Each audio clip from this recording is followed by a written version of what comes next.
be cooking tonight with everyone. We're going to make taquitos, and hopefully they taste great.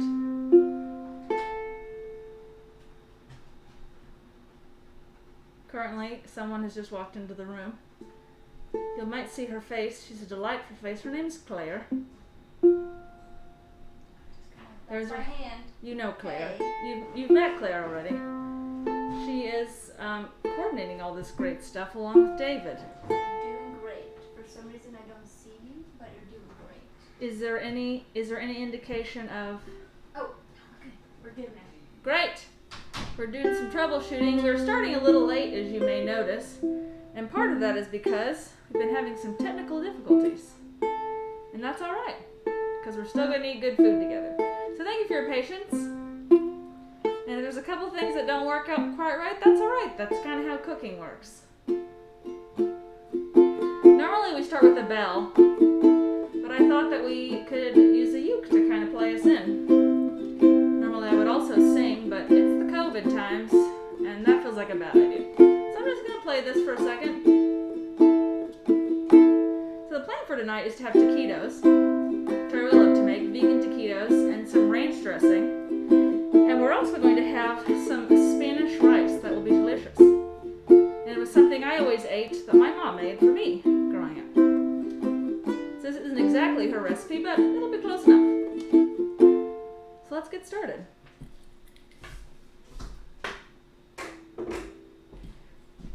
I'm going to wash my hands first because I just touched the. It's funny because when you do this, if you use your hands, they go the opposite way that you're expecting if you're watching yourself on screen, which is kind of a hoot. So I'm going to wash my hands. What song do you normally sing when you wash your hands?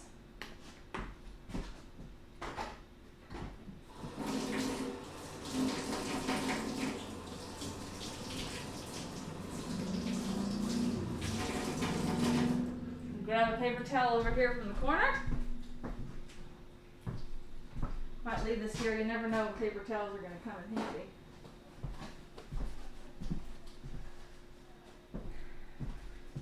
And I'm going to put on gloves. Normally I don't cook with gloves, but it is the COVID. And we'll be eating this all together. So it probably is a good idea to have gloves. Really thankful for Anastasia. She offered a safety cooking course for us at the beginning of the school year here at Kansas State. So we all have some great tips for how to be safe and cook for other people during COVID. Hopefully that video will be available soon so that you can see it if you're wanting to cook with other folks or for other folks. We've missed cooking with and for other folks, but we're excited the stream has started here at ECM. So, yay, let's get started. I'm also going to probably try and play the ukulele in these gloves, but we're going to get started with the taquitos by cutting up onions. Oh, this is so fascinating. It's because they have all this skin on them. So with the gloves, with my normal hands, I normally would peel the onions first if I weren't wearing gloves. Just making sure you can see chat. I can't see maybe I can. You will be in a second. I think everyone should challenge themselves to glove cooking because it's just a new experience. Here we go. This is actually quite hard. Peeling off the onion skin.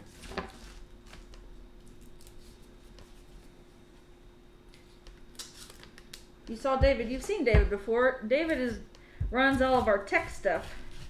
We'd be lost without him, so we're very thankful for him. I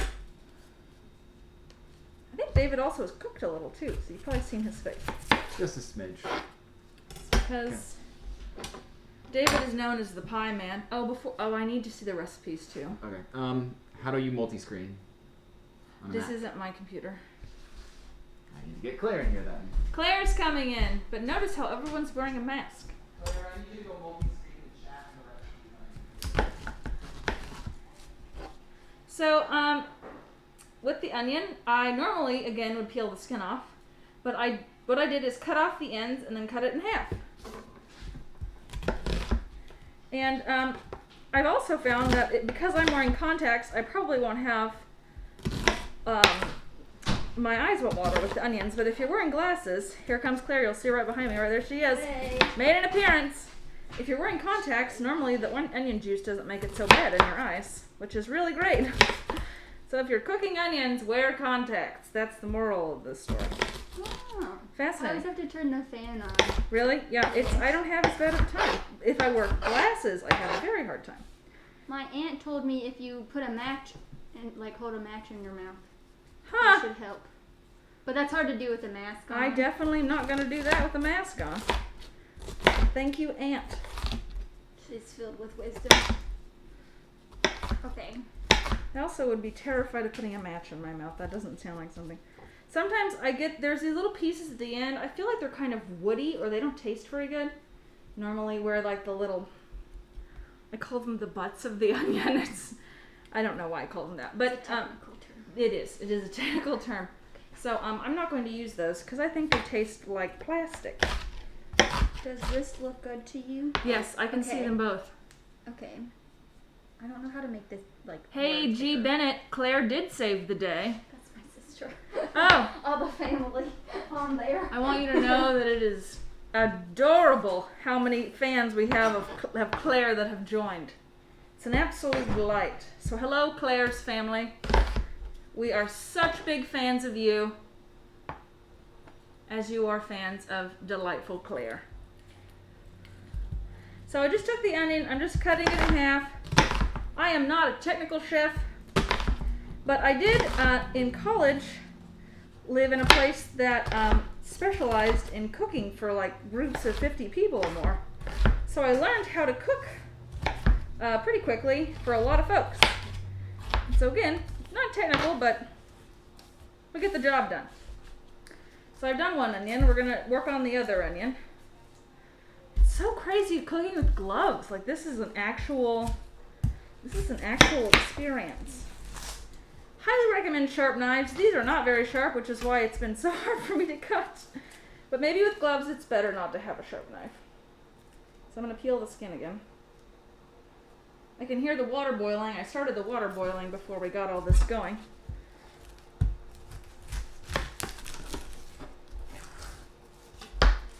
Yeah, we should have a cooking show called Gloves Only. And everyone has to wear gloves. And they have to do all the normal tasks that they do and to see if they're any good at them. Because I bet they wouldn't be very good at them. So I'm just peeling off. So, okay, well I got some of the outer skin. That wasn't what I wanted, but imperfection's just fine. I can still see the chat. This is great. Yes, another Claire. The gloves can be a challenge. We have so many Claires. Claire is an excellent name.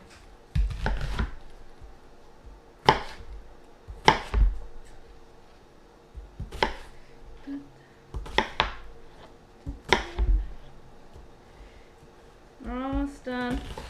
I'm trying to think, how is everyone's week going with COVID-19? Or just in general, how are we doing?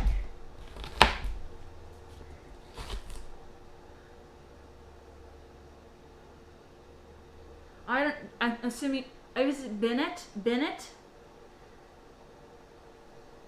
I don't know what G stands for, but I'm going to assume it means it's short for Claire. So what I'm doing for these onions, while we're thinking about how our week's going, how are you feeling? I'm just chopping them, so I'm taking this onion, it's kind of a quarter of an onion, and I'm chopping it into smaller sections with my gloves. So my week's been okay. I would say so far, this has probably been one of the highlights of my week. I've been very much looking forward to cooking with you all and thinking about food. I love food, and I love how much ECM does with food. This stream is an example. But we also have something that I've learned a lot from other folks who are involved at ECM are these things called cold frames.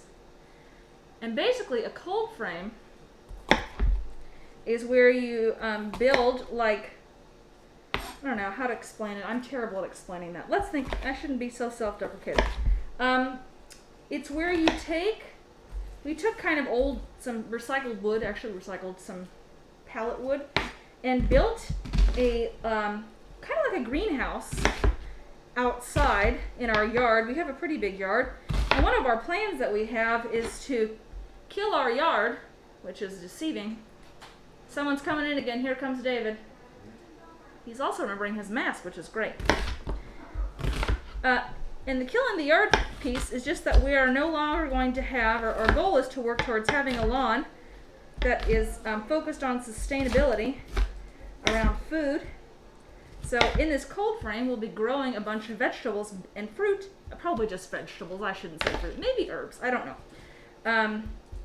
During the winter time, so that we can actually have food production in the winter, which is an odd time to have food production. Not odd necessarily, but not seasonal. And we hope to be able to cook with some of it here on the stream. So we're really looking forward to making sure those cold frames get to where they need to go. And I don't know if anyone's listening to me talking about it. Glare, yes, it is glare. Yeah, I like glare and Claire. That's fantastic. I think we're just going to call Gracie, that's your new name. I've decided. I know you didn't didn't know that you'd be coming to a live stream to be renamed, but we've done it. And I'm sure it's fun to be named after your sister. Which, here's the thing. So, I want us to bracket two things. One, let's talk about the cold frames again. Second, sometimes when I'm cutting up an onion, I get a piece and it just is woody, or like it's hard to cut, and I don't like that, and I don't think I can fix it, because I don't feel like an act, so I just don't use it. So we're just not going to use it.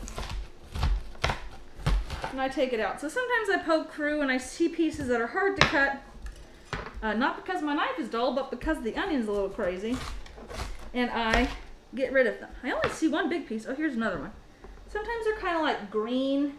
They don't break very well. They're very flexible. That's my cooking strategy as an expert chef. I shouldn't flip my hair. Let's not do that again. Yeah, so those look great. And you can see they're not real big, but they're not real small. They're chopped. Kind of into, they're about the size of my little fingertips. A little bigger than my nails. So these cold frames, we're hoping to take those and grow food from them. And then we're also hoping that we can step on an onion on aisle 5. I'd pick it up, but it's the COVID. So we're hoping to turn the rest of our lawn into food production. So we actually outside have, what do we have? We have a cherry tree, which actually has some fantastic cherries. We have 2 plum trees that produced plums this year. We actually got to give out lots of plums. We have an elderberry bush, several different kinds of elderberry, mint, actually 2 different kinds, spearmint and then mint, which is a weed, actually, which is crazy. Don't ever, I didn't know this until I did this, but don't, is that small enough? Yeah. Don't plant that stuff in the ground without kind of having a barrier, because what happens is it grows everywhere like a weed, and that isn't very fun. Unless you just want everything to be like mint. But it will take over your everything. Anyway, so the goal is that we have more than that. We're also growing things that you can actually have for native pollinators. So I've learned that butterfly milkweed is a great thing to grow, and it helps delightful butterflies be around. We hope to have some places set up for bees, particularly mason bees, so that when they come and hang out around, they have a place to hibernate or bee for the winter. That was a bad joke. Oh, I'm cutting up the peppers now. Peppers don't hurt your eyes as much. I'm starting to get a little of that onion watering in my eye. But let's not touch her face. So, yeah, we're trying to create a place where we can have diverse systems of plants, and that bees and butterflies and all sorts of things can come and use our yard instead of lawn people. Because it would be really cool, and I feel like it would be really helpful if folks thought about how to use their lawns for things like food production instead of just having a manicured lawn. And I had never thought about that until I met some of the folks here and they explained at ECM what something like a food forest was, or why it might be a good idea to have food production in our lawns instead of a bunch of grass taking up spaces. And that's been really convicting for me and really a new way to think about the world. So I encourage you, if you haven't ever heard of that, or don't really know what I'm talking about, or feel a little uncomfortable about something because you really love your grass the way it is, to investigate what it might look like to have a lawn with plants that people can either eat or that butterflies or local species can hang out in. It's been a neat journey for me. So I'm doing with these peppers, for those of you who are unfamiliar with a pepper, inside there's normally like seeds and kind of this white stuff. I try and pull it out the best I can. It doesn't have to be perfect. And then I usually cut it in half after I've taken off the little top. So I cut off the little top, cut it in half, and then again expertly with a sharpened knife. This is not sharp. It's not. Cut it into smaller bits.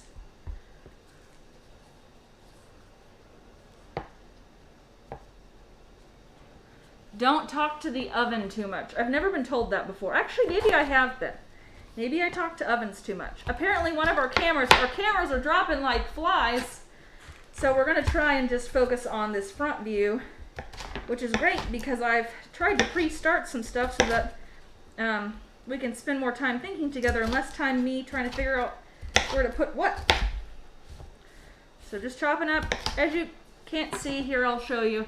They're not very big pieces, nothing exciting. If you want them a little smaller, I just put them into a pile like this, boop, pile, and then I have my knife go I use the tip of it and kind of anchor it down so it's like this. I'm very much dramatic. I'm exaggerating, but you can do that with your food. And it chops it into smaller pieces, and you notice I use my hand kind of as a leverage point.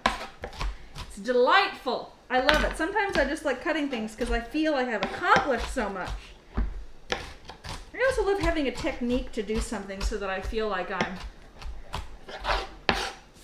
have a little bit of know-how, even though it's not a ton. So I'm cutting up peppers. Have a few more peppers to cut up. Then we have some garlic to cut up, which will be super fun. I do love garlic in my food. I should turn off the boiling. I'm just going to turn off the boiling water real quick. Turn it down a little.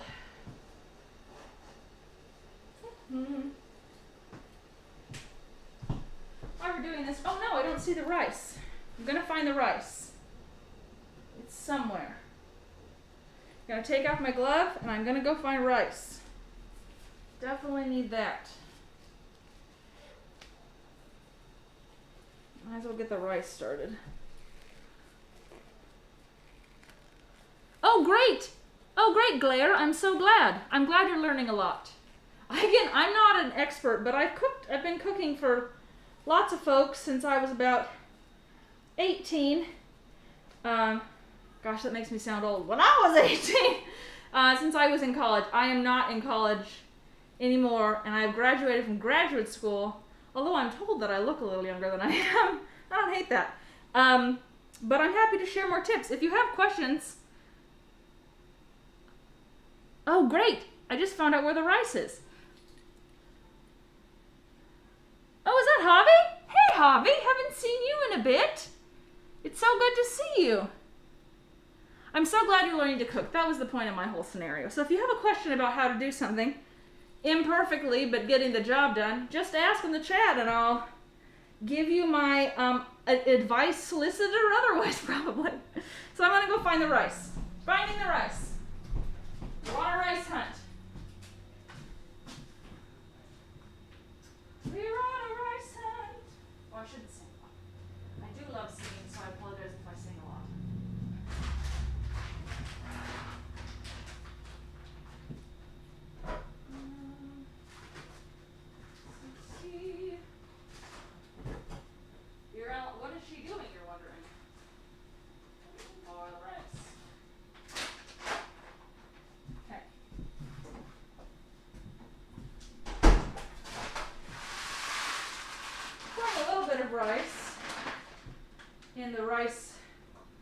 the stovetop. If you want to, you can also use like a rice cooker, which is super easy. I do not have a rice cooker. My goal with why I chose the instruments that I have, was because I thought they were the simple, like everybody has some knife. Everyone has a pot of water. Everyone can make, So these are basic things that you'll have in any basically stocked kitchen. So you can replicate this really anywhere. I should wash my hands. I'm gonna do that again. I wonder what song I should sing. I don't know. In my head, I sing different songs.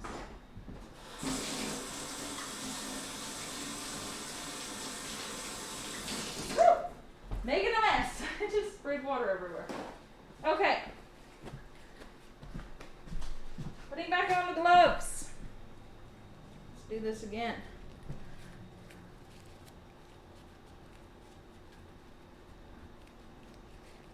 Thanks, Claire. Oh, sing my favorite. Oh, I can do that. That's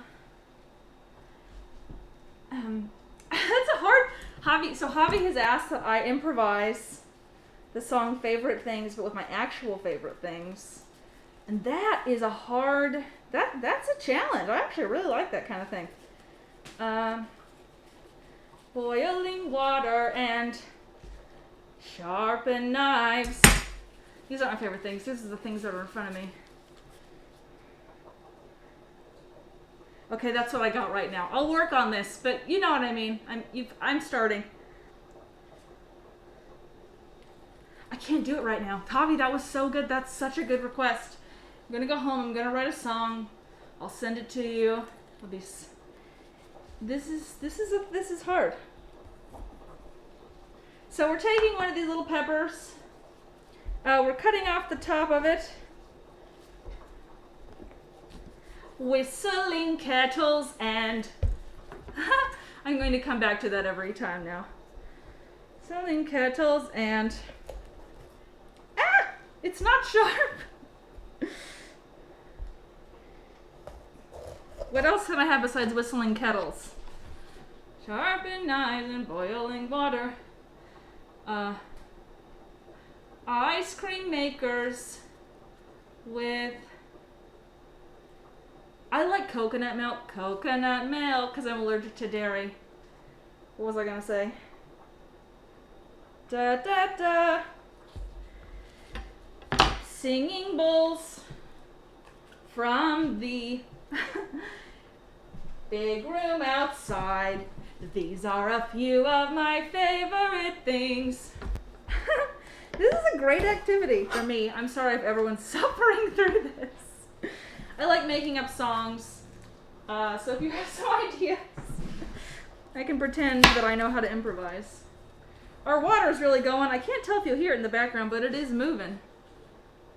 Yeah, Fluffy Doggos is a good one. There's actually a Fluffy Doggo outside. Her name is Allie. Fluffy dogs they're pretty delightful, especially when they like you. I feel like the dogs that don't like you, that's not fun. Nobody likes that. Oh, at least I don't. I actually foster dogs. Many of you know that, except for Glare. You probably don't know that. So maybe I'm just telling you. Yeah, so I foster dogs. I've done it for 6 years, something. Too long. I always think that I'm going to adopt one, because I do love dogs and I would like my own. But then I think, if I adopt one, I'm a pretty seasoned foster. If I adopt one, then I don't get to work with others. But then some of them I really like and I'm sad when they're gone. So these are, I like them all, but some of them you just connect with. You get it. This is not a... So anyway.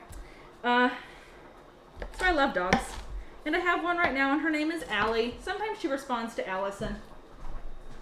And she's just truly a delight. She is a, she has like 16 different breed names. I don't know why this is, but whatever. She's a red heeler, her color is called Red Merle, which is really beautiful. I don't have a picture of her, but if you look up Red Merle heelers, or Red Merle dogs, they're beautiful. They have this it reminds me of like the sunset, and their coloring I know that's like maybe an odd comparison, but they have very like autumny colors. They're beautiful dogs. And she's a healer, which means that they were raised to work with cattle, which is kind of cool.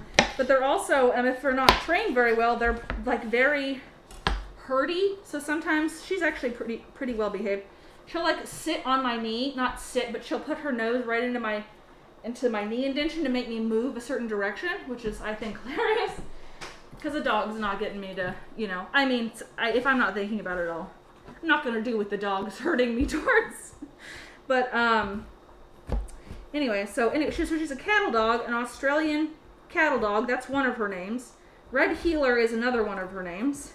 Queensland Heeler is another one of her names, which is just like, okay, did someone run out of... Was there a fight? And they're like, you know what? No, actually, I want to name it this. No. I don't know. There's a book coming out on Red Heelers and how they changed the landscape of Australia, which no one cares about but me. I'm very excited to read it. But they were, used a lot in herding cattle. So, anyway, Red Heelers, fluffy dogs. That got me on that track.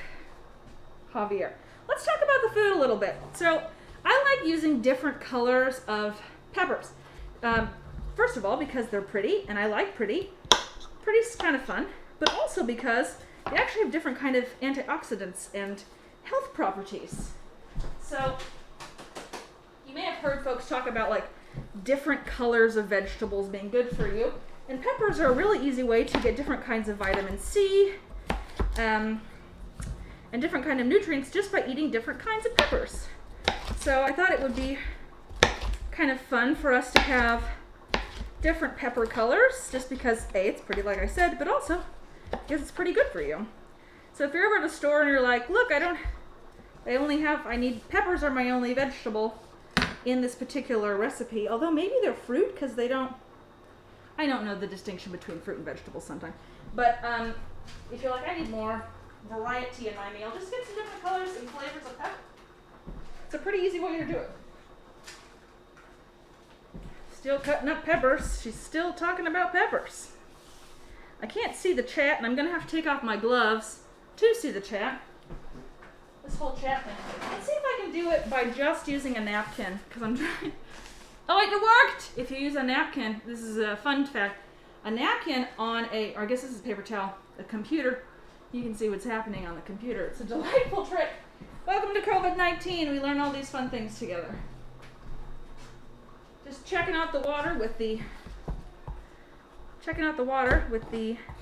rice in it, still boiling. It takes such a long time to cook rice. This is a crummy knife. Everyone hear me now. We need to get a knife sharpener in the kitchen. It's so loud. So I just took the half of the pepper, just cut it into thirds, and now I'm just using that technique I showed you. I think it's called a julienne cut. Please don't tell anyone that because I could be wrong. But I think that's what it's called. And I'm just using my hand, and this is a leverage point, and just going over it to make the pieces smaller.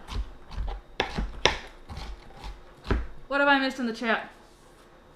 Going to buy a whetstone. Do the colors taste that different? Well, I actually, and again, those of you who know me know this, I'm actually very allergic to different peppers. So like, not very allergic. Okay, let me backtrack.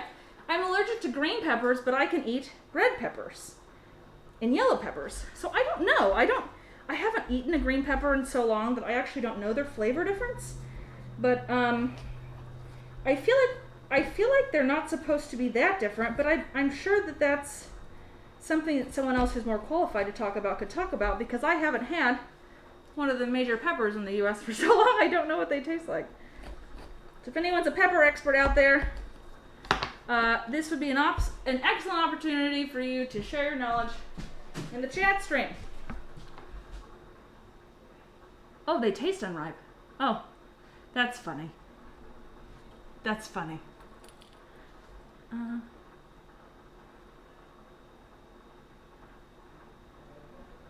Oh, great. Oh, yellow ones are fake. Javi has just shared some interesting wisdom. Don't know if it's true or not, but I love that Javi's... I know nothing about peppers, so I'm sure this is correct. Green ones are ripe. Red ones are unripe. Oh, he's just kidding. See, I don't know. This is what, team, don't believe everything that you see on the internet. This is an important example of that. This is what we were trying to learn from this moment. Let's just take a moment and take that very seriously.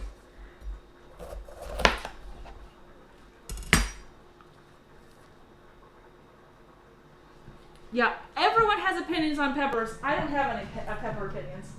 A pepper of opinions? We're being peppered with pepper opinions. I feel like we can make that into a pun. I did so poorly. Whew, I am just sick of cutting up peppers. Maybe for recipes, use like less peppers. We're going to use our crummy knife.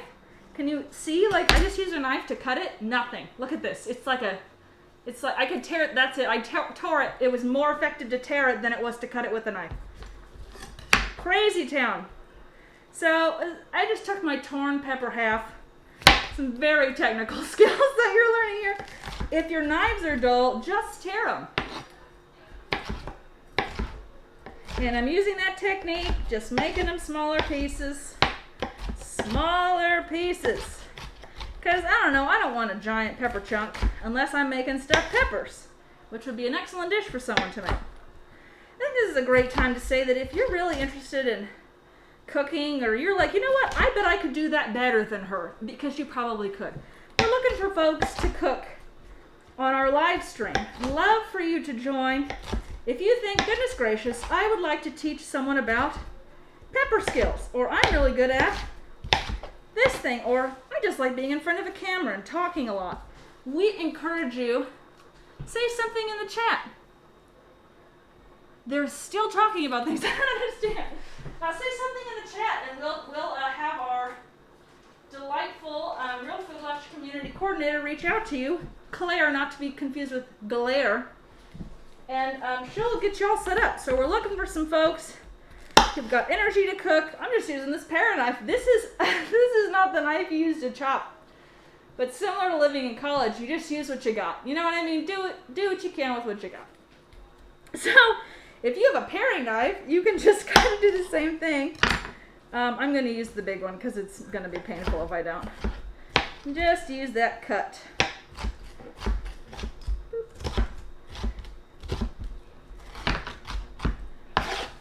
And that here. Again, don't need to be perfect. We're really excited to be able to do food things together even during the pandemic.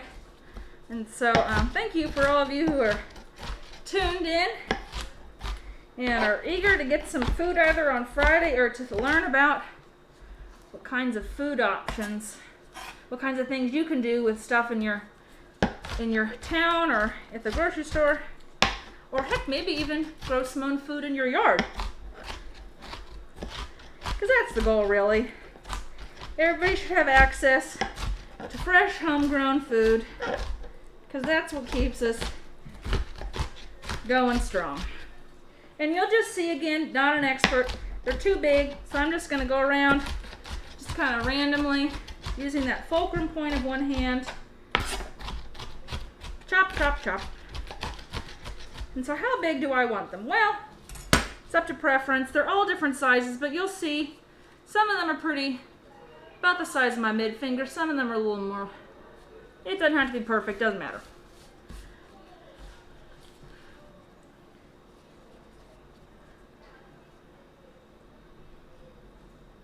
Oh no, we've digressed. Is that the puns? I love puns. This is really fun to read the chat. I don't even know. This is great time. I have no idea. I don't know what Q means. I love puns. There's nothing wrong with puns. Oh, good. That's so funny. That's so funny. I just caught up. So thank you for your patience with me. So I'm going to go over real quick. I don't know if you can hear me or know what's going on. I'm going to check the rice again. And I'm going to take off one glove because I do need to probably stir it. I just want to make sure it's not boiling over. And then I'll put the glove back on.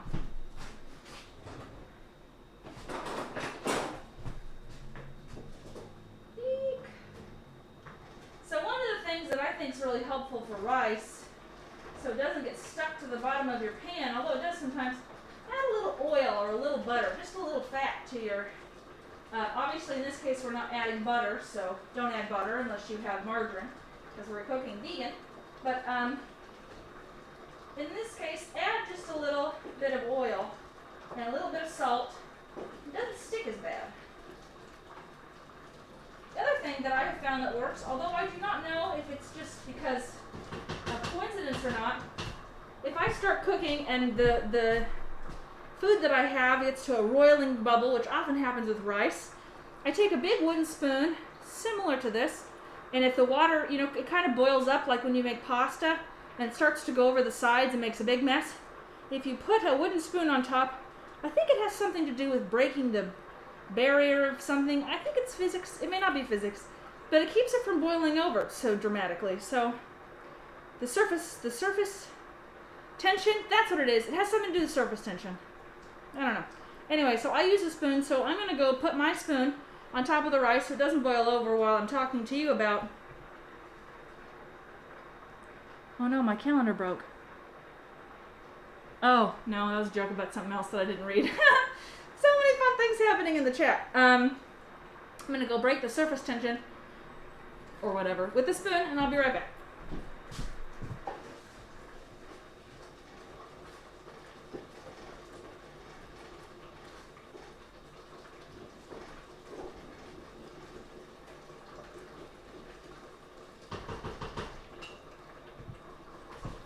Okay, the next thing we need to chop up... Oh, don't touch. Let's take a moment. I just need a moment. It is a lot of work to cook. So I really am thankful for Mary right now, and for Amelia, for David, and for Claire, and all their hard cooking skills, and all the many other folks who come and cook, because it is tiring to talk, and to cut. It's just exhausting. So I'm just going to take a moment. Earlier, I want to revisit the how are you doing during COVID, because right now I'm tired, and I haven't even gotten to the part where we make all the food. So how are you doing during COVID? How are you feeling? I'd love to hear how you're feeling.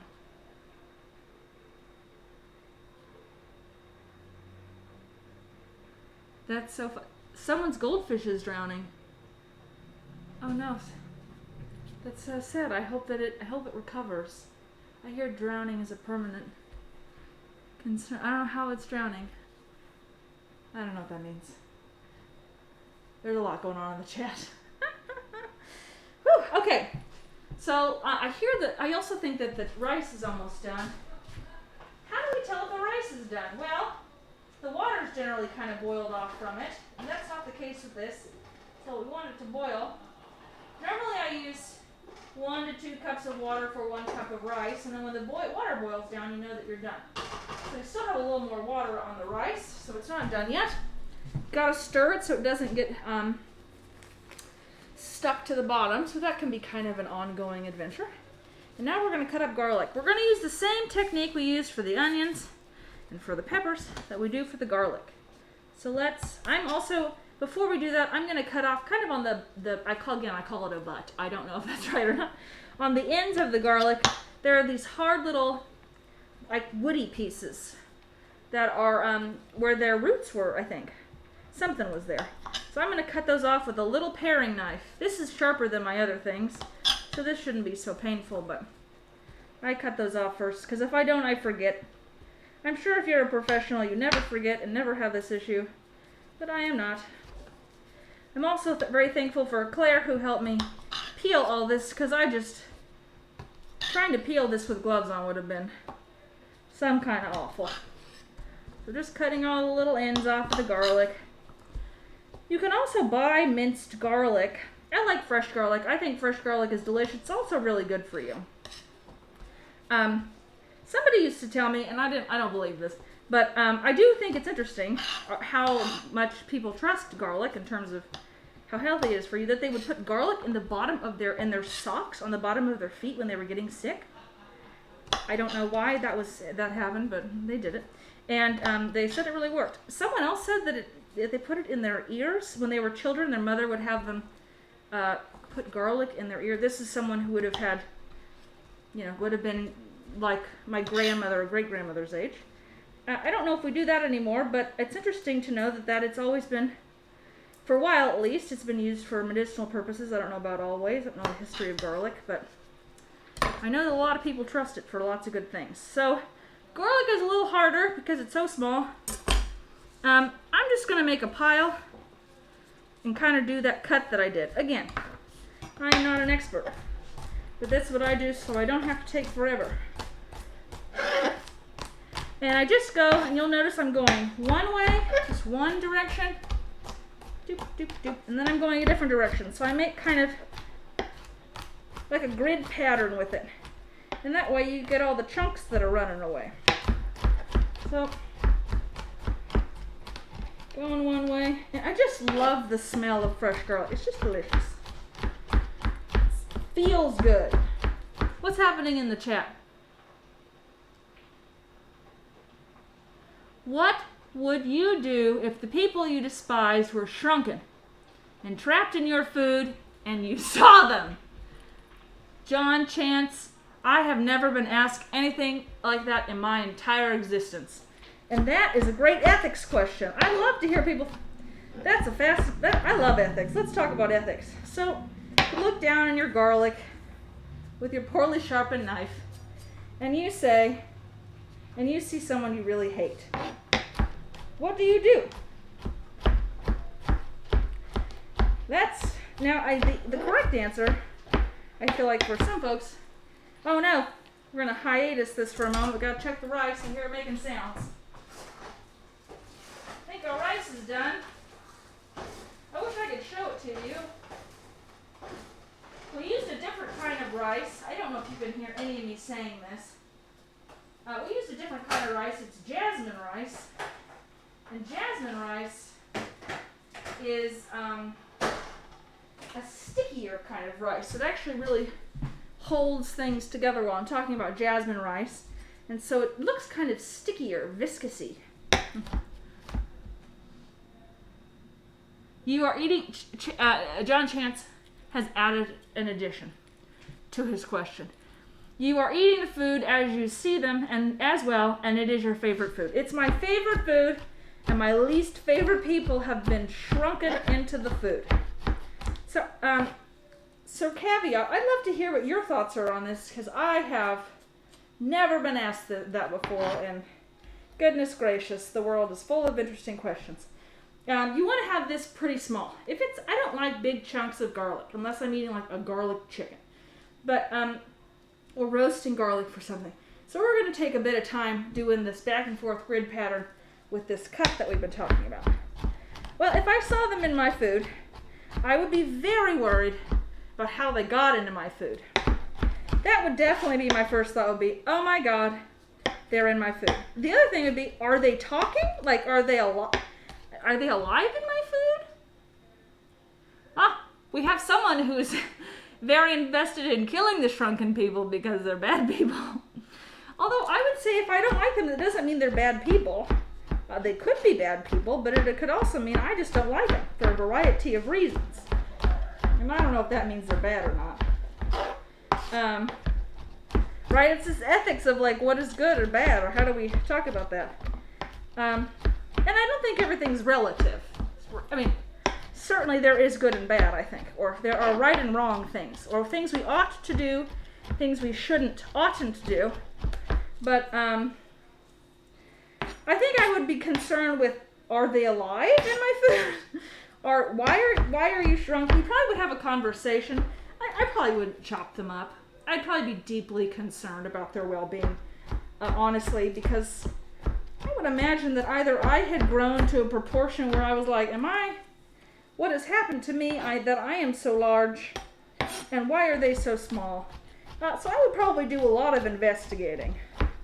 Anyone else have? Yeah, very important questions. Right. Okay, we have more clarification. Okay, they are alive and they're being rude to me. Well, honestly, people, this is good. Okay, they are talking and being mean to you. Okay, they're being mean. This is the thing that I think maybe you weren't intending to go here, but I have experienced people often to be quite rude. So I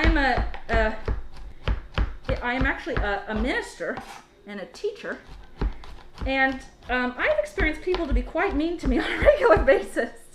Not always, for a variety of reasons, whether they were aware of it or not, of course, maybe that's the question. So I think that if I probably could chop up all the people that were mean to me that I was cooking, it would probably be longer than people would imagine, just because there's a lot of interesting dynamics that happen when you're in a professional world as a young woman who has a background in theology and in ethics. And so I think those are good questions, but I also think that if I got to arbitrate all the people that were not nice to me for a variety of reasons, there probably would be a lot of people in the pile. And that may be too real of an answer, but that is the answer I'm giving you. Okay, we're still talking. There's still ideas. Oh, you teach 3rd grade? I love 3rd grade. I actually substitute taught for 4th grade. Fascinating. They are on your spoon, not on the chopping board. On your spoon. Oh, if I didn't see them and I ate them, I wouldn't feel bad at all. You know what I mean? Like I couldn't, because I wouldn't know that I ate them. I feel like that's an important caveat. That's such a good question. If I could see them on my spoon, I probably wouldn't intentionally eat them, because if they're not nice on the outside, I probably don't want to put them inside of me, eat them. That feels like a bad idea. I think the meanest thing I would do to people is put them in a jar, just because if they're that small and I'm that big, someone's going to want to study it. And you're a teacher, you get it. Like, it's interesting. This is an interesting dilemma to think about. I probably wouldn't even think about them being mean to me. I probably would put them in a jar. And maybe if I wasn't nice, I wouldn't put anything in the jar. I would just cut holes in the top and then leave them in the jar. But I don't know if I would eat them. I don't think that I would want to eat someone I didn't like. That's not where I'm at with that. Maybe someday, I don't know. Yeah. And I don't know how loud they are. Javi asked some great questions. I'm gonna assume, based on the parameters, that I can hear them. Because if I can't hear them, and I don't know that they're there, and I eat them, I'm not going to feel bad because I won't know that I ate them. Objectively, I would that would not be my first choice, but if I didn't know, I didn't know. If I found out afterwards I had eaten them, I would probably feel mixed feelings about that. But I definitely wouldn't, if they weren't, then that's what would happen.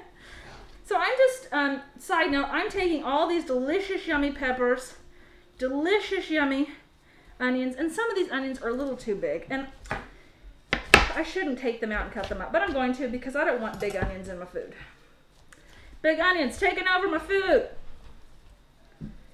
Okay, here we go. Cutting up the onions, putting the onion.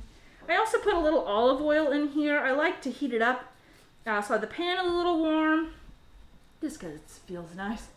Put a little oil in there. We're going to put this on the stovetop and add some spices to it. We got a big, delicious bowl of yummy, what are those called? Peppers and onions and some garlic. And, these gloves are just so many gloves. Okay, we're going to put some more olive oil into the pan. Look, I'm just coating everything in onion juice, so be wary those who come after me. I'm trying to not do that. Woo! Got an onion in my eye. That was a lot of onion. Team, that was a lot of onion in my eye. It even get you with the contacts in. Oh, so that's a lot. Here we go. Just coated it with some olive oil, probably about 2 tablespoons, maybe 3. Recipes call for 3 and 4 tablespoons like this one of olive oil. I like olive oil. I think olive oil is delicious. It's also a great fat for your body. So for me, if it says some, I add a little more generally because I feel like it just tastes good. If you're on a really restricted caloric diet, don't do that if your doctor or something says. But if I'm reading a recipe, I don't ever follow the oil measurement exactly for sauteing like what we're doing on a stovetop. Because I just like it to have a little bit of that olive oil flavor. I just ripped my glove. It's dead. New glove. Fortunately, we have a box of gloves. Whew. Rolling through the gloves. All right, let's see what happens. So I have a clean glove, so I'm going to touch Claire's computer. Oh gosh, we're tickling them with the feather.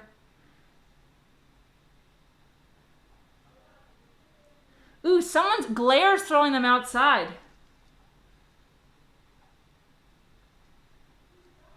Yeah, I see that. My glove count, I think we're at like, so I've lost just one down. I'm gonna take them off again. It's so hard to cook with gloves. It's so hard. I feel bad because I know that sounds really petty, and I'm trying to not be doing that, but it is hard to cook with gloves. What else have I missed? Glove count's funny. Oh God, are we eating them? I feel like tickling them with a feather would be funny. I mean, you are terrorizing, shrunken people. That's definitely a form of torture, but I guess, you know what? Again, I feel like for me, the thing that I would do is either be like, do I put them with soft things, or do I put them by themselves in a jar? What would be really mean in the context of this particular is to put in garlic and onion into the jar with these people. I'm sure it would fume. Like, that would be terrible. It would be like the fumes are so strong, even on someone who isn't shrunk in a jar. I feel like that would be very cruel, potentially deadly. So maybe don't do that if you find little people, but I feel like that would be something that would be a difficult thing based on the context of this meal, because this kitchen is full of onions right now and I'm feeling it. And you know what? Maybe I'm the little person in a jar that is a kitchen. And there's someone smoking me out with onions, These are all things to think about in the context of ethics. Because I feel like it right now. Woo, onions. Okay.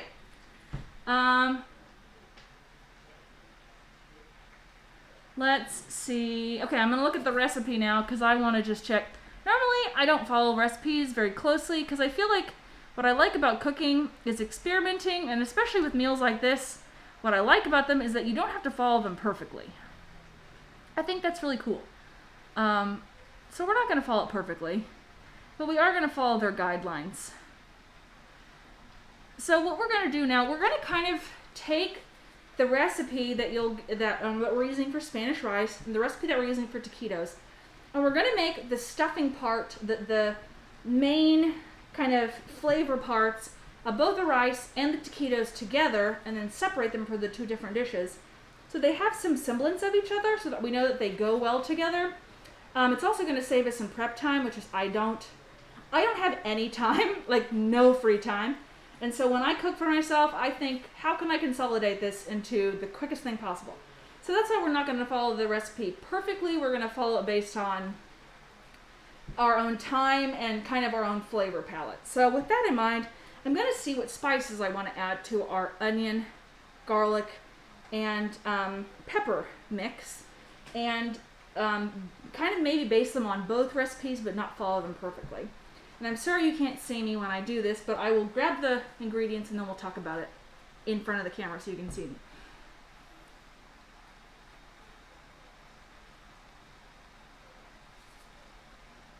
No, John, Chance, there is never. Ethics, always important to talk about, always a fun mental experiment. These are important life questions. Pirate in a bathtub sounds really cool. I don't hate that. The Honey, I Shrunk the Kids reference. Honey, I Shrunk the Kids reference. Totally understand. I loved the movie. I never wanted to be little, though. When I was little, I was like, I'm already little. don't need to be smaller than what I was. I didn't like being small. I didn't hate it, but I was like, why am I little? Yeah, I think this is a good question. What movies did we watch as kids? I bet movies some of us watched and others of us are different. But I'd love to know what character did you imagine being? Did you imagine being the small person, Honey, I Shrunk the Kids? Someone said, the cereal scene is so great. A pirate in a bathtub. That's a great one.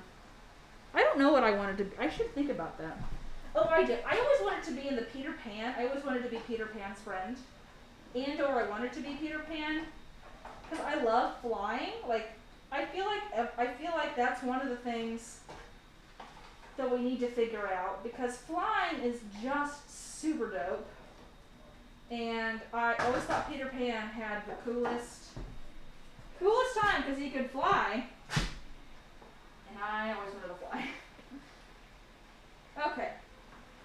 So these are the ingredients we're going to use in the pot. And I'll grab it so you can see what it looks like. We're just sauteing it. We have it on about medium heat because I don't want to have to watch it constantly. If you put it on high heat, you have to constantly watch it so it doesn't burn. I don't want to do that because I don't have that time. So this is what it looks like, and all I'm gonna do is like guesstimate measurements. If you think I'm crazy for guesstimating, that's fine. You should get a spoon. Actually, great thing that I learned, and this also makes cooking really easy. A spoon, a regular small like serving spoon. Not serving spoon, a spoon you would eat something with from your drawer. It's about a teaspoon. And one of those bigger soup spoons, about a tablespoon. So you don't actually even need to get tablespoons and teaspoons, although there's some cute ones if you really like want to have a nice set of tablespoons and teaspoons, but you can actually just use that and it's fine, like half of one's a half teaspoon. That's what I do because again, I don't want to have, you don't need to have all of the fancy things in your kitchen to make sure that you cook well. Oh, this is going to be so hard to open. Can't get my nails in it. I'm using a knife. That wasn't a good idea. Do not get near it if you have a knife that you're opening it with. But I just can't get these open. Gosh, team. Gloves are hard. Okay, so what do we have? We have some garlic powder. We do have garlic. We're going to add some more garlic. Garlic powder to me and garlic tastes a little different. Got a little different flavor. Garlic powder has a little more salty flavor. Regular garlic, has kind of a brighter, like a very heavy garlic flavor. The garlic powder has more of a salt base to it. This is how I interpret it, not technical terms. Onion powder, even though we do have some onion in there, again, it's the same thing. I like how they complement. Like, I feel like onions and onion powder taste good together, like, because they do different things for food. Cumin, secret, cumin, good in everything. If you're like, this is a savory thing, put cumin in it. It will taste good. Cumin is good in so many things. One of the things, too, that you can do that I love to do when I cook, because it makes me feel like I know what I'm doing, is I will smell, okay, obviously it's harder with your cook, so I'm kind of like doing a whiff, but you can smell the flavors, the spices together, and you can tell, your nose will know if they smell good together. So you kind of do this. This is some pepper, black pepper, cumin. They smell great together. Winning combination. We're going to use some paprika. Paprika has a kind of smoky flavor. I think it's yummy, and I put it in a lot of things that's related to what's happening in our food today. And last but not least, have a little bit of the chili pepper. I like a little heat in my food. I don't need a lot of heat in my food because I just don't. But some is good. So I'm going to put about, let's say, probably going to put more of the cumin, onion powder, and garlic in as compared to the chili powder. Negligible amount, a little bit. Black pepper, probably a medium amount. And paprika, I'm going to have also kind of as a zipper taste. It says to taste, so, to taste just means what do you like it to taste like. So I'm going to go do that and be right back. Moving my body.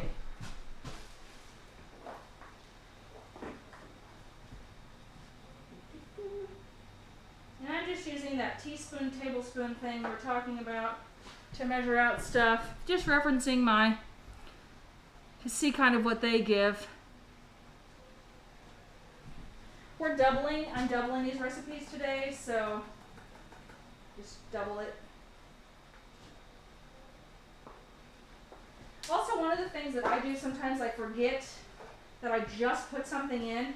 And so I close the lid when I'm done and I put it to the side so I don't forget that I put it in. Because you don't want to double salt something, or that'll be some taquitos you won't forget. So when I'm done, I just set it to the side, put the amount in I want, and I set it to the side. And I close the lid. Then I can't mess it up.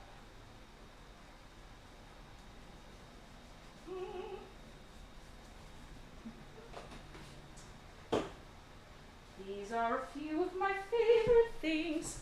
Oh, forgot the chili powder.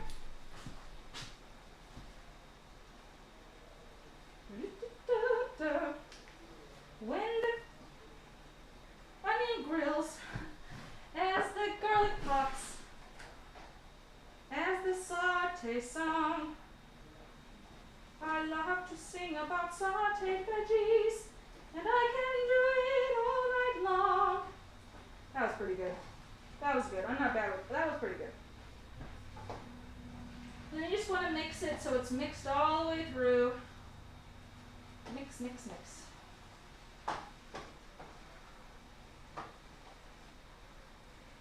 Mix, mix, mix.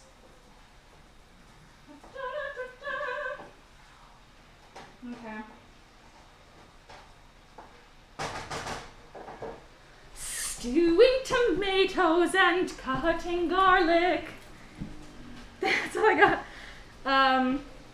Chopping dill and... Or dill's a little sad here. It's a little wilty. Let's make sure I got all the things I wanted. You wanted to be Pokemon? Oh, we're returning to our question. Here we are. Oh, a mermaid like Ariel. I'm also on board with that. I always loved her beautiful hair. I was like, I want hair like that. Let's see what other people think that they wanted to be as a child. Oh my god. Okay.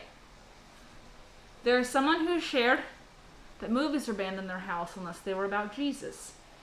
And I want you to know that if you need a list of movies that were banned from your childhood, you just let us know the years, and we'll sit you down and we'll give you a run through your childhood, just because that's a lot. And then we can process afterwards. You can process the movies and maybe how you were feeling about that. That's a lot to deal with as baggage. So naming that. Oh, Mystery Man. That I don't know who Mystery Man is. Is that bad? I'm so sorry. Sorry.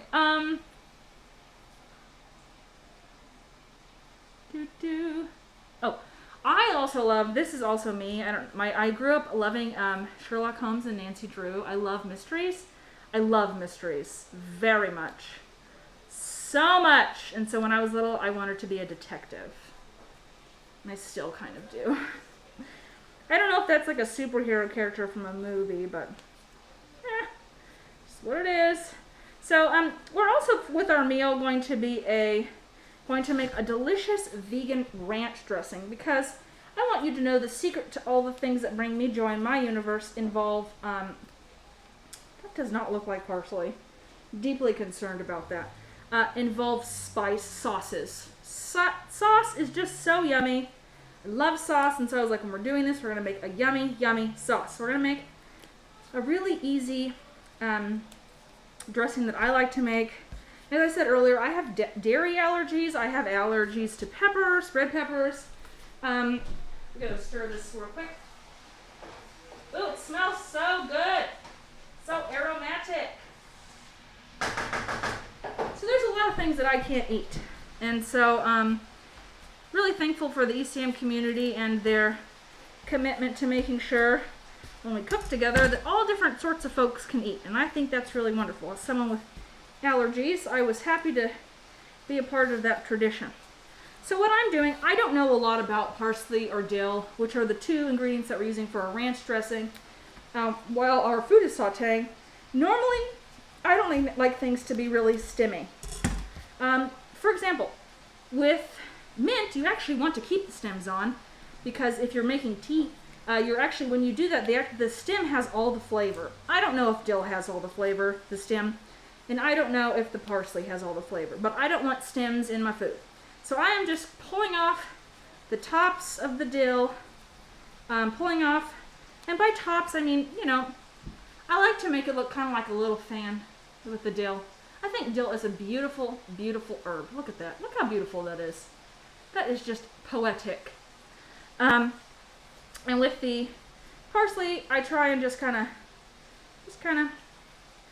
you know, have a little leaf. It has a little stem. I don't get upset about it, but I don't want all of the stems in my food when I'm eating food. I feel like it really messes up the, I learned this word, ready, say it with me, mouthfeel of the texture of the food. And so we're gonna keep it at a consistent mouthfeel. Now, if, for example, I found out that the stems were important, I probably would keep them. So if someone knows about stems, yeah, Harry Potter, whoever said that, yes. Yes. Yes. I loved Harry Potter. No, that's great. That's great. We're having a great time. Let's pop another question in there. Where are we at with food?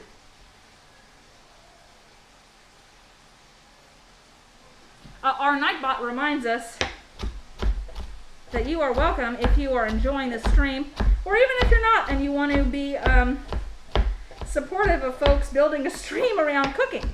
You should follow our stream, because the more follows we get, the more attention we get. And don't you wish more cooking shows existed where people got to make food together and talk about their favorite childhood heroes? I think that that's pretty exciting. Pretty exciting. So follow our stream. Not because I'm threatening you with a dull knife, but because you want to do it. So I'm doing the same thing. I just use that same cut over and over again. Once you kind of master that, I feel like you've mastered all the cooking techniques I can ever help you with.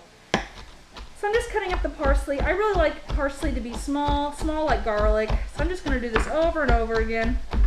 These different directions, making different grids. And I just love the smell of parsley. Just, I think some people, no, that's cilantro. I love parsley. Everybody has different things. Just gonna doop doop. Okay, I'm gonna cut up the dill next.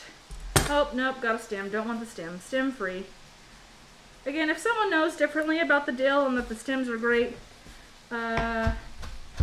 you should let us know that, because I would learn from you in that sense. So I'm just cutting up the dill feathers.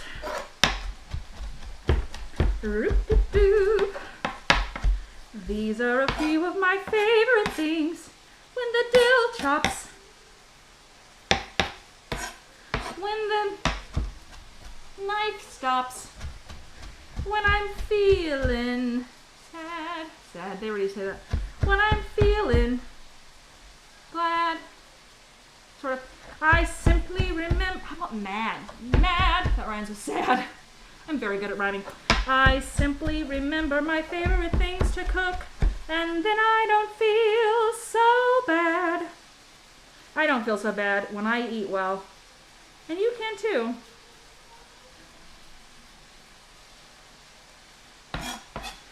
So here we go. I got the dill. I can hear myself right now really through the wall because they're watching out there. It's really bizarre.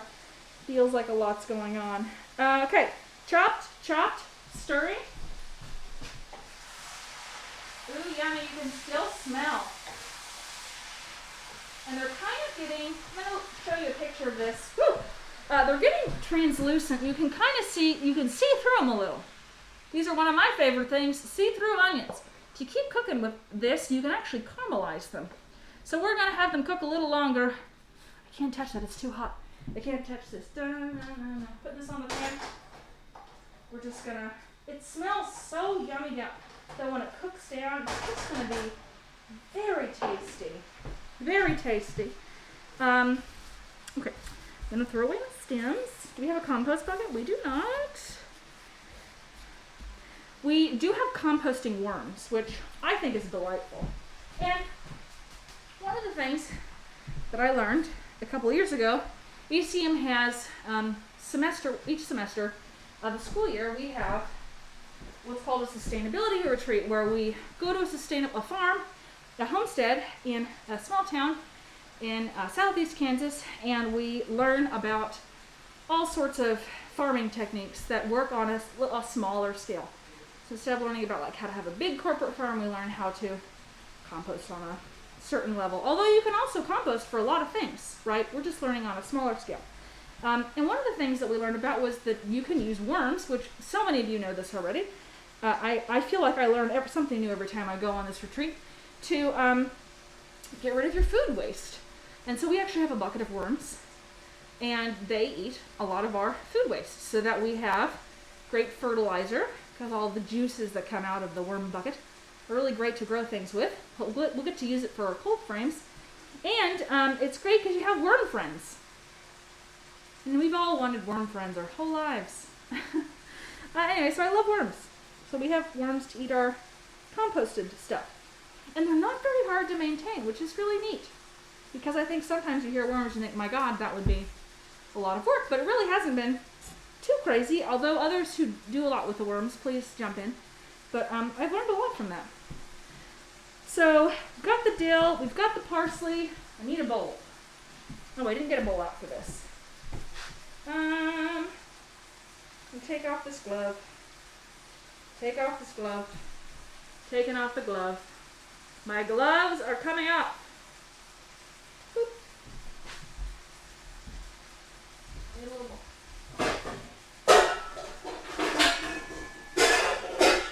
Sorry, that's loud. Getting a bowl, putting my glove back on.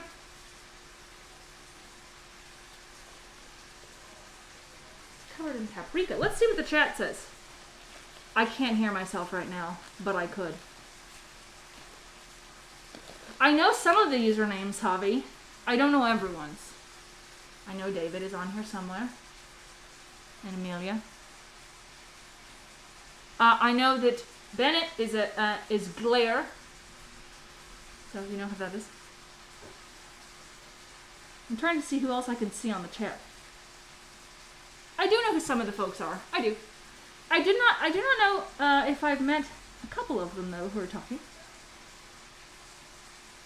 But I can't see all the stream, and I look through it, but my hands are covered, and I'll check again in a few minutes and see if I know folks. Okay. I need to get my. I'm going to use my paper towel to touch my computer. This is just an absurd time to be.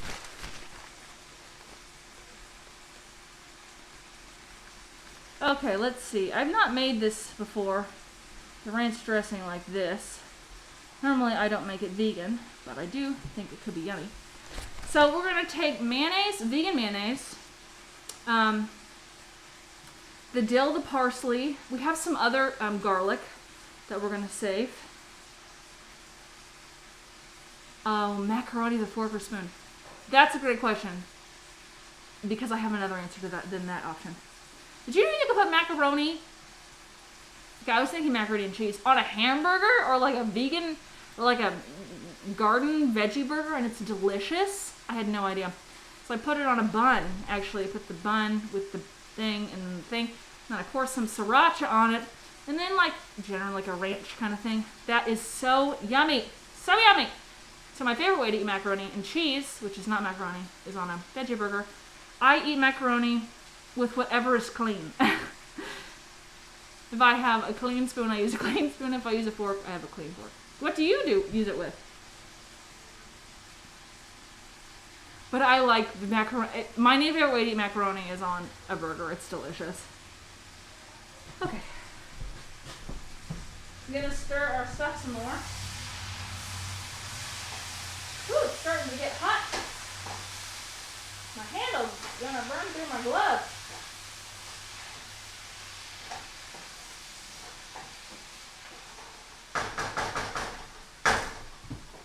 Okay. So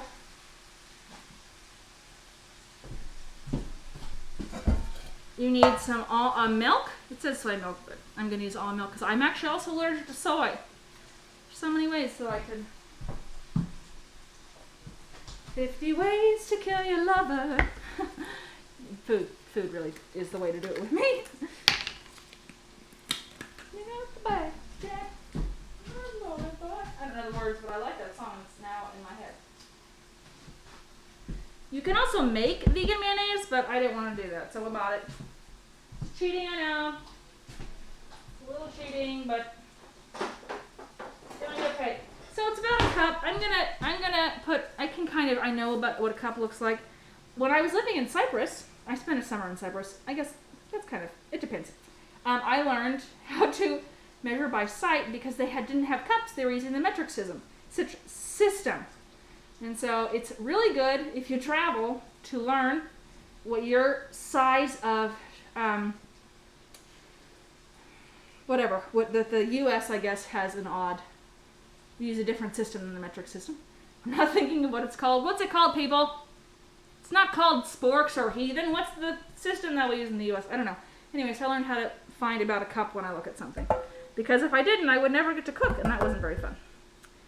So we're going to use a couple of cups of the mayonnaise because I'm doubling the recipe. Because I love ranch. Oh, some ranch. And this is just like a Hellman's vegan spread, nothing too fancy. We're going to get a little bit of little bit of the clove action going on. I'm sorry, garlic clove. That wouldn't have made sense otherwise. I'm going to use a spoon. Use a spoon. Put some of that in here. It says to add 3 cloves of minced garlic. I don't know what that is, so I'm going to use a little under a teaspoon of garlic. Because if you use too much garlic, like you find out like that was too much garlic. So I would rather use a little less, and if I don't know how much I have, and then use a little more. I'm gonna put the chopped yummies in here, our parsley and our dill. Really scientific measurement. I love dill. I could eat more dill than any recipe told me to, so I'm just gonna put all the dill in. I love dill. Some more of that good onion powder, garlic. We're getting close to our veggies being done. And again, it just says about a teaspoon. If you are feeling like I'm being a little adventurous, you don't have to do that. We can use our teaspoon here. And I look a little more like. So I'm really not even using just kind of.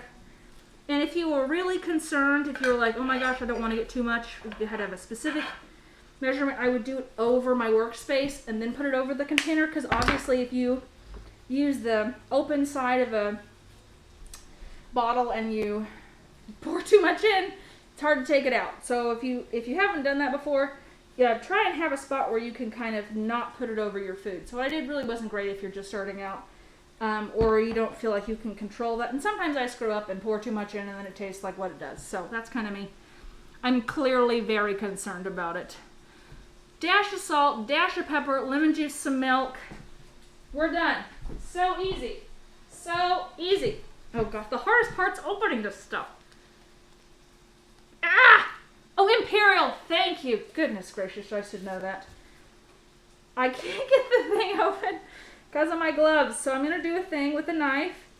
I don't recommend people using knives to open bottles, but that's what I'm going to do because I can't get it open. Ah! My hands are... Okay. I need someone tell me a story.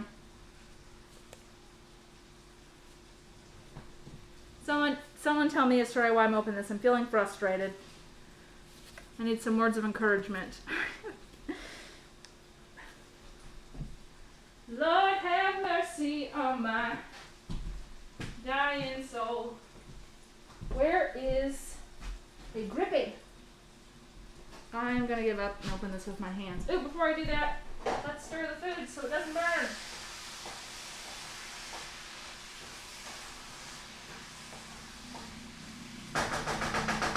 More translation solution, a little mushy, delicious. So I love having, again, low, medium setting is great because I can do all these other things and then return, stir it once, low stress.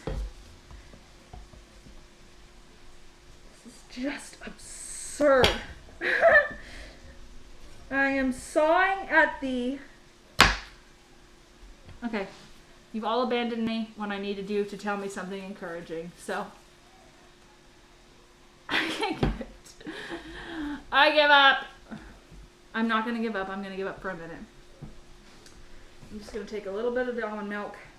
It says to use 3 or 4 tablespoons. What I do is I just want to get it enough so I can stir it. You don't want too much milk or you just make it real runny, and I don't like real runny things. And then we're going to stir it together. Something that I've also learned is that really what the lemon is doing, if you want to use lemon, you can replace it with lime or with something that has a similar mouthfeel. What's a mouthfeel? So your tongue has these taste buds. And I learned, this was such a great cooking thing that I learned when I started cooking, is that if you have something similar to where you smell spices to know if they taste good together, if something hits your tongue in the same spot, so like lemon and lime are both very tart, they're probably interchangeable. I mean, they'll taste a little different, but you could probably use them to substitute for one another. So for example, vinegar also, right, has kind of that really strong bite on your tongue. So if it hits your tongue in a similar spot when you're eating it, you probably can use a similar quantity in the food that you're using. So you don't have to panic if you're like, I don't have the perfect lemon juice. If you have some lime juice, super. If you have a little vinegar, great. They all kind of have that same spot on your mouth. So if you can figure out where tastes are and you kind of figure out where they activate your taste buds, and you kind of learn from that, which I think is really cool. So what I'm going to do is check in our fridge and see if we have some opened other kind of juice that's really acidic like a lemon, and see what we have. Here I am walking into our refrigerator. We have some lime juice, and I can open it, so I'm going to use it. Such good news, such a helpful tip.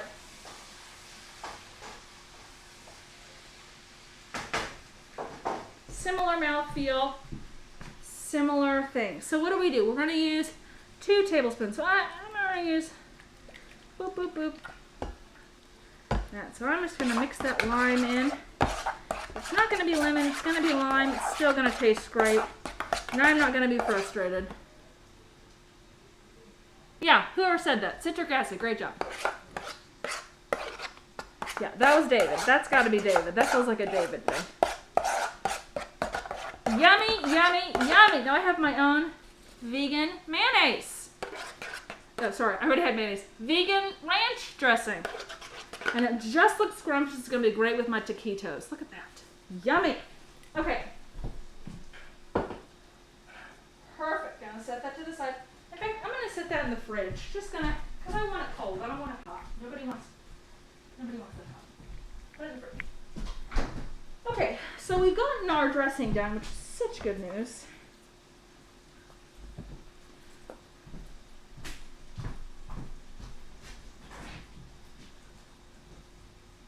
Putting some of that in there. Let's see what we're making next. So I'm going to split whatever we have on the stove into 2. One of them, I can't have my glove on for this. One of them is going to be for the rice. One of them is going to be for the taquitos. The taquito filling. And we're on our home stretch because the hardest part has been done, where we're really getting the sauteing finished. Not touching it with my hand. And we're getting into the part where we get to do some of the fun bits. So we're going to make the taquito center first and then start on the rice, because the rice and taquito at this point going to take about the same amount of time. The taquito is going to take longer to cook, so we'll just kind of assemble them right next to each other. I'm going to turn the oven on 425 because I want to get a crispy, crunchy shell on my taquito. You could do 350 if you kind of want to leave it in there and get like a little warmer on the inside, but I love the 425 because it kind of gives it that charbroily taste, and I think that's yummy. So I'm going to do that now. Yum! Turn my oven on. And the great thing about vegan food and taquitos is they're pretty easy to make.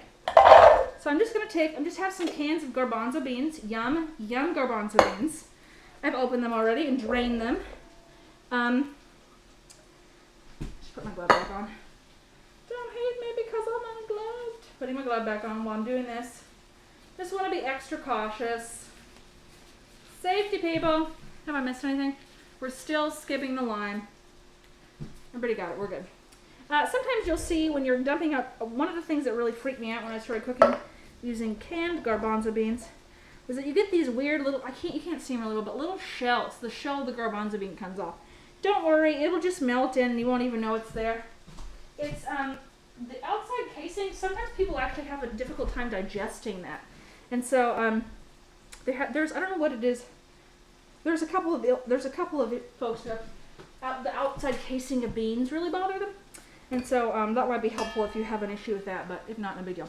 So what I'm going to do is I'm going to mush these beans a little. I'm just going to take what you would use to like, I don't know, make mashed potatoes if you do mashed potatoes. You know, actually my food's starting to smell done. Turning off the saute. If you don't have this, you can use a fork, kind of like 2 forks and smush. It doesn't have to be perfect. I love this. This is the one apparatus that I feel like is important if you want to get this.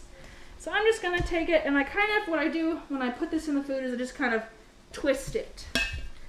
Twist. And I like my bowl because I can rotate it. Some people prefer kind of the, I don't know, when you cook, they prefer to have the plastic on the bottom, not plastic, but the rubberized bottom. But for this, I like it because I can spin it. So this works perfectly for me. Oh, right. If you have not liked us on Facebook or the YouTube, or followed us on the YouTube, please do so. We're ECM at K-State, and on YouTube, we are developing a following that's basically out of these streams so that we can have our own name on the YouTube. So please, please, please take a moment, follow us on Facebook. It's where all of our events are. If you're local or want to be inspired by an organization doing really cool stuff in Manhattan, following us on Facebook will kind of give you the day-to-day in and out. If you want to support us in other ways, it would be great if you'd also follow us on YouTube so we can develop kind of a twin following there. Because that's really trying to get the word out about things around sustainability, things about diversity, multiculturalism, thinking about what it means to be neighbors in Kansas and all in the state, in the country, and really in the world. That's what we're all about. Okay, so I'm mushing it until it gets kind of this paste. So I want it to be kind of paste-ish. Not going to say pasty. I just said it. So smushing the paste. Smushing the paste and twirling the bowl.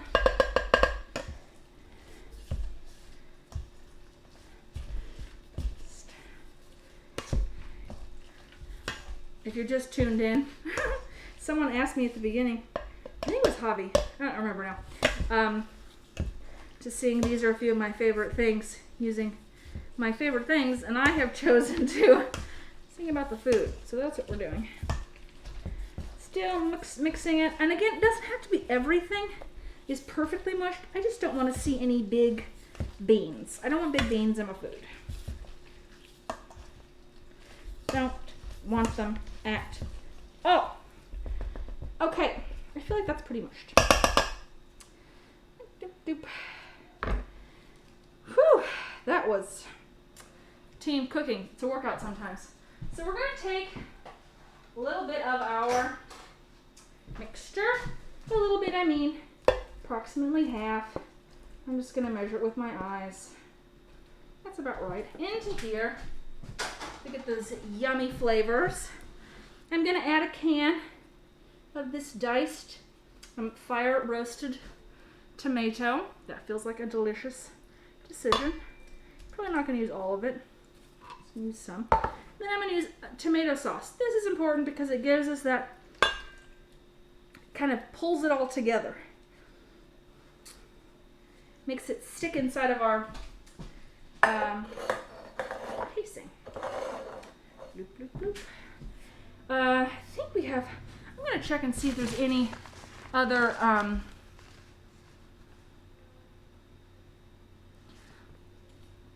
don't know what my favorite things are. It's a great question. El Santo Verde. Okay, let's look at buffalo. Let's see if I have anything else I want to add in here. Ooh, they suggest some balsamic vinegar. And again, balsamic vinegar functions similarly to tomatoes in that it has, right, that acidicness to it, and it's just yummy. I love balsamic vinegar. I put it in a lot of stuff. So I'm going to add like 2 or 3 tablespoons. It just makes it, there's a flavor in Japanese cooking called umami. And umami is the rich, the way that I learned about it is a rich, like meatish flavor that just makes cooking with it kind of, I don't even know how to explain it very well because it's so different from the words I normally use. The rich flavor of cooking with kind of meat juices in Japanese culture is this umami flavor, and they are I've learned that you can kind of emulate umami flavor with balsamic vinegar. The vinegars are a great way to emulate that flavor, that really satisfying feeling when you eat it. And so I use balsamic vinegar a lot when I want to get that rich flavor that's very complex and does a lot for my food and my stomach. And so whenever I see someone suggest balsamic vinegar, I normally follow it because that means it will taste better and I'll be more satisfied with my meal in terms of taste. I think they suggest a little sugar. I think I'm going to skip the sugar. I feel like we have got a lot going on, and I'm okay with no sugar in it. Doop doop. So we're going to do that. So now that we've gotten this all together, I'm going to mix it all in. It won't take as long because I already have done all the prep work I needed to make the chickpeas all mushed. So we're just going to do the spinning thing where I mush the food. Yum, yum, yum. There also is ooh, yes, I want some hot sauce in this good stuff. They suggest buffalo sauce, but you can use kind of whatever. And I like, not a lot, because, but just a few tablespoons of this gives it kind of a unique flavor. And I think it'll go really well with the ranch. I do love me some ranch. Okie doke. Got it all mixed together. You can look at it, it just kind of looks very much like a soup. Not too exciting. There's a few chickpeas that aren't perfectly ground. If you're really a perfectionist with this stuff, maybe you should, do a little bit more. I may add another can just to make it a little thinner, just a little bit more, to have it more of a rich flavor with the tomato sauce. I'm kind of going for a paste.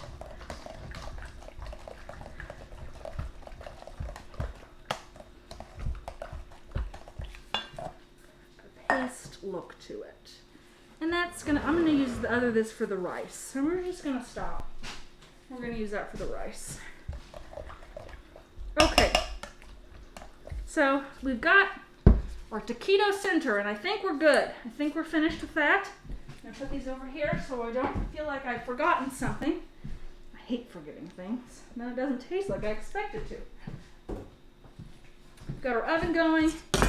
Got a cleared off workspace mostly. And we're gonna make our rice, which will be really simple because it's already mostly done. I'm just gonna add the veggies into the rice. Delicious. Yes.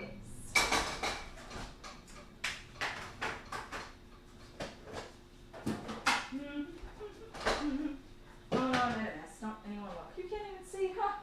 That makes me feel better. I should talk about it out loud. Just gonna mix all the rice together, all the innards. You like soy sauce?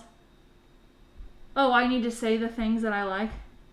I feel like I've sung like 16 of, at least 8 or 9 different ones.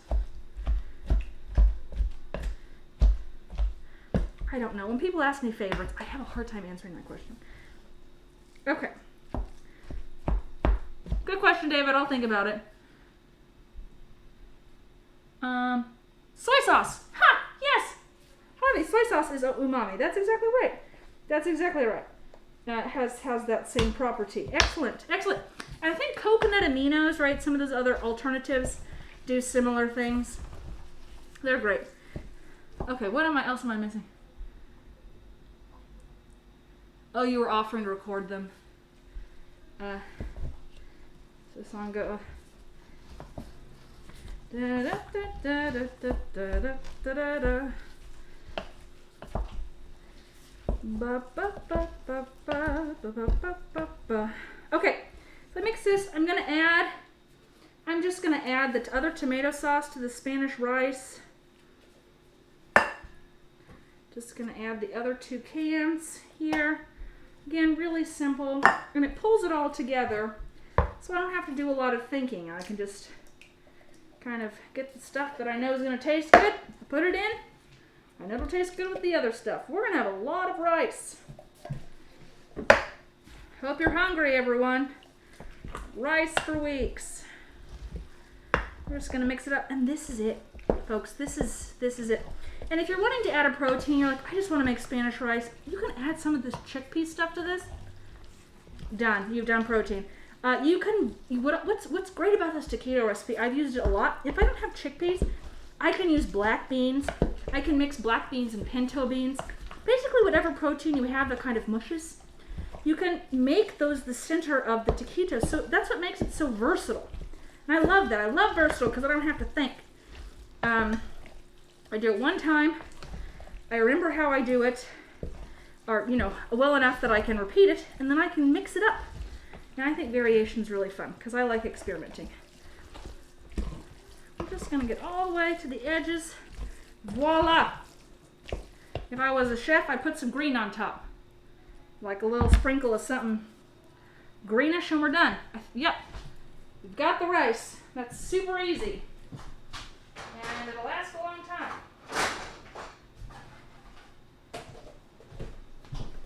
Alright.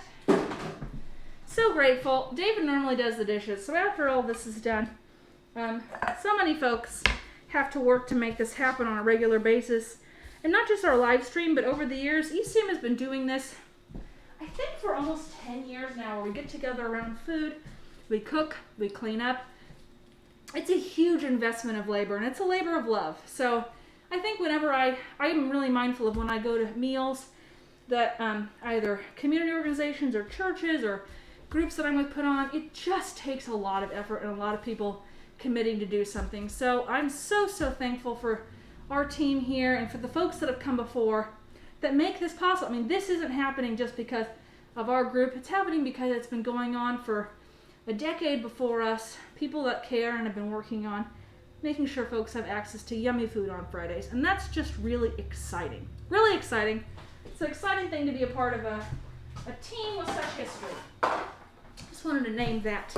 And I know many of you have been involved, Javi, in cooking or setting up. And what a gift that is. And cannot be underestimated. So, let us take our last step. This is my favorite part. Normally I love to do this with like my friends or family, and we'll sit around and we'll stuff taquitos. We're not going to do tons tonight because, but it's a great thing to do with your friends. So we're going to take tortillas. They're corn. You can literally use any kind of tortilla. We have gluten-free and corn-based ones. The gluten-free are tapioca, I think, tapioca and rice-based. The corn is corn-based, obviously. And what I like to do is to kind of make a little pile. Because we're going to roll these up pretty close to each other, similar to like making enchiladas, or at least the way that I've learned to make enchiladas, which, may not be the way that everyone's done them, and that's okay too. But we'll just start. I just kind of have them easily laid out. I want a spoon. Big spoon. And I just get, can you see this? I can't tell if you can see this. This is the 7th, this is a great, thank you for this point. This is the 7th month we've been doing this.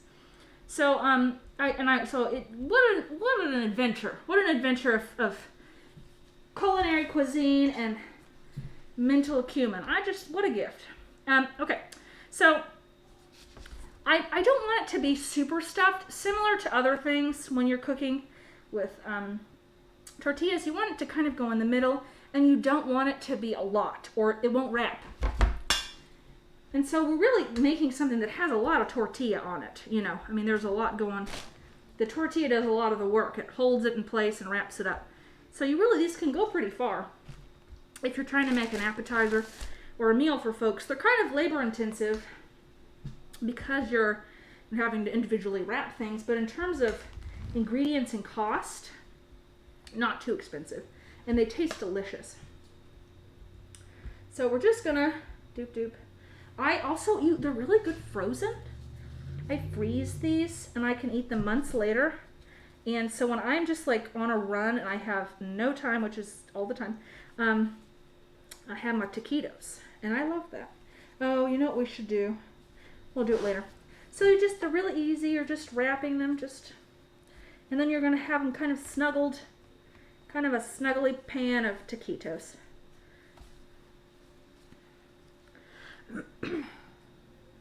Ooh, toothpicks could be fun.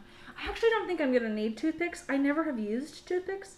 Someone suggested that toothpicks. I think it's David. I can't see. Yeah. Whew, I think some onion got in my eye again.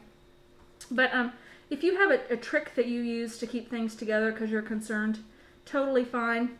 Again, I feel like the liquid in these holds them together pretty well. So you don't want it too liquidy, but you don't want it too dry either, or you can't do this very well. I'm gonna cough. Team, those onions, it's like the onion brigade. They just repeatedly attack you. I forgot. I'm okay. Oh my goodness. I just heard it drop again outside. It's slippery and your hands are in gloves, and so you're just covered in slippery substances. So that's what it is. I'm okay. So what I like to do to keep my pan oiled is I just put a little bit of oil on a napkin or a paper towel. And that way I don't have too much oil, because you don't want these sitting in oil. I mean, I think you could, but I don't like them that way. And I'm just going to oil the pan a bit so they don't stick.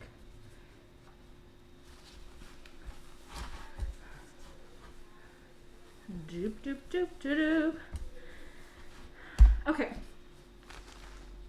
And literally, honestly, okay, I'm going to pick it up gently because it's covered in goop. It's so hard to cook with all the, and now my nose is running and I can't touch my nose. COVID ruins everything.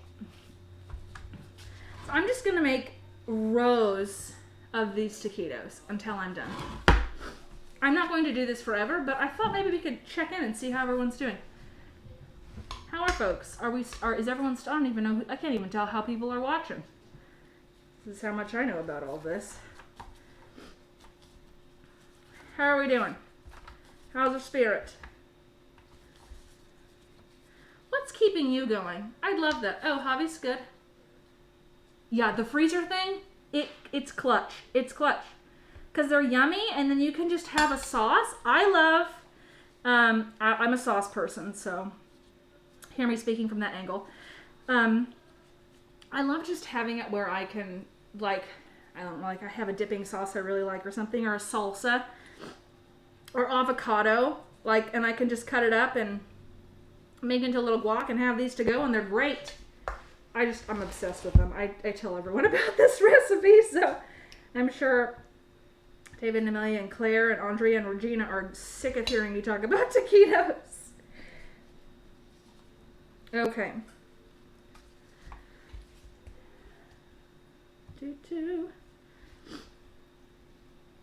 Hobby's good. Well, I'm currently having a cry fest with the onions because they've somehow come back. It's just obnoxious.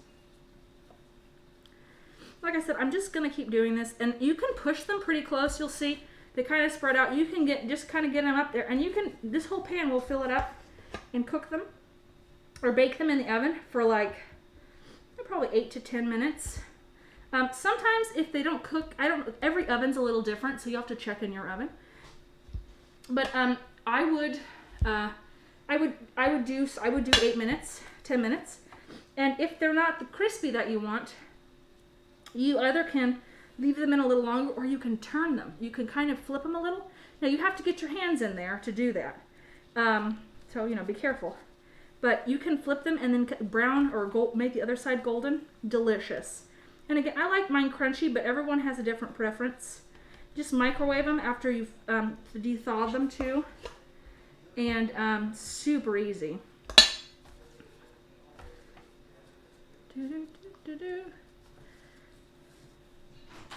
Someone's coming in. Oh no. Okay, that's terrifying. You shouldn't bring that in. You can bring it in. This is a saw that my roommate has been working on. You can't actually see the saw, but you can see you can see the silhouette of the saw. I am covered in oil. Yeah, that's gross. So he's really good at making things, but thank you. I appreciate you coming. Oh, normally that's a giant shark, and so I'm assuming he couldn't find the shark, or he was excited to show off the handle of his beautiful new saw. He actually is really, his name is Joe, and is really good at taking old tools and redesigning them and reimagining them so that they work. And so that was an old blade he found, and then remade the handle and shined it up, and it looks like a whole brand new tool, which is kind of cool. If you get them a little too wet, the problem with corn is that it breaks. So you have to be careful, because if you get too much, then they fall apart, and then that's not very fun. Yeah, it wasn't a shark. It was. Depending on what's happening, a saw is pretty terrifying. Whew. Onions in my eyes. What are your favorite things to make when you want to have something to eat quickly that's yummy and doesn't take a lot of time? Maybe you don't have anything yet, and maybe you can add this to your list and be like, I learned about this. Or a crazy lady was singing a song over and over again with the different lyrics. I'd love to know that. Okay.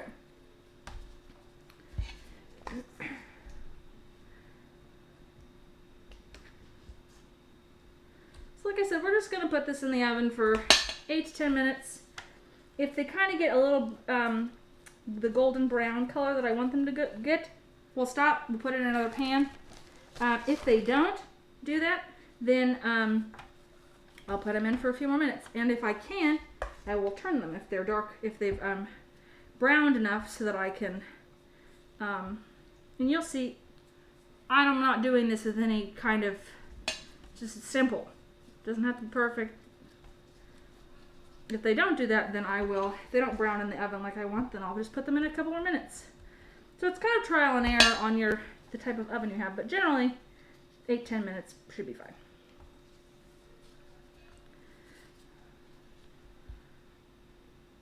How much of a hurry are you in? That's a great question. Javi suggested rice and beans, which is, I'm sure, very delicious. How about, like, you're not necessarily hurrying for your recipe. You just want to have something you can return to repeatedly because you don't have all... That you make something one day and then you can come back and eat it, like, the next week or a month later or something. What recipe is that? I'm using the gluten-free tortillas here. I've not used this brand, so we'll see how this turns out. But if they're kind of bigger, I try and spread it out so that the stuff goes all throughout. These are a different size. And it, again, it doesn't have to be perfect. I love it.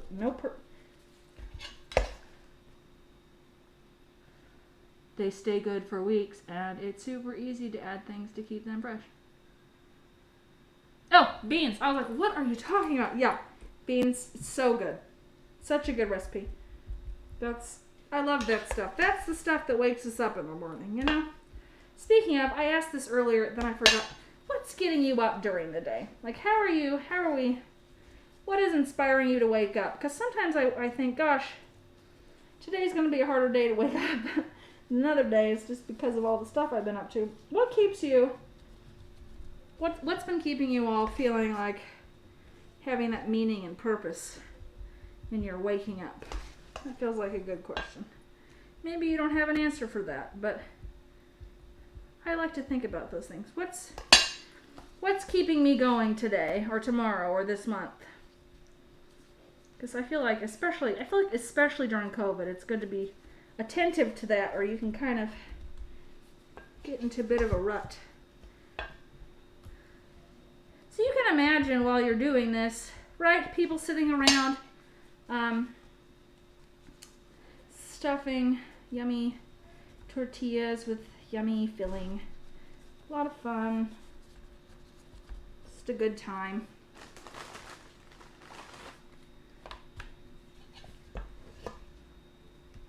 Doop, doop, doop. I'm sure a part of the food culture around this for many, many generations, long before I mentioned it. Great. Let's see where we're at with humans. Yeah, I do too. I asked what people were doing. I feel Javi mentioned feeling worse if you don't do things. Claire mentioned it's a deep question. It is a deep question, and maybe you don't have an answer for it right now, and that's okay.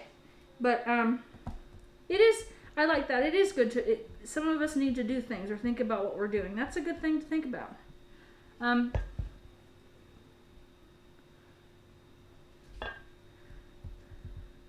And sometimes I feel like school kind of just keeps us perpetuated in some ways if we're studying or something, and sometimes it doesn't. So, all good to be mindful of.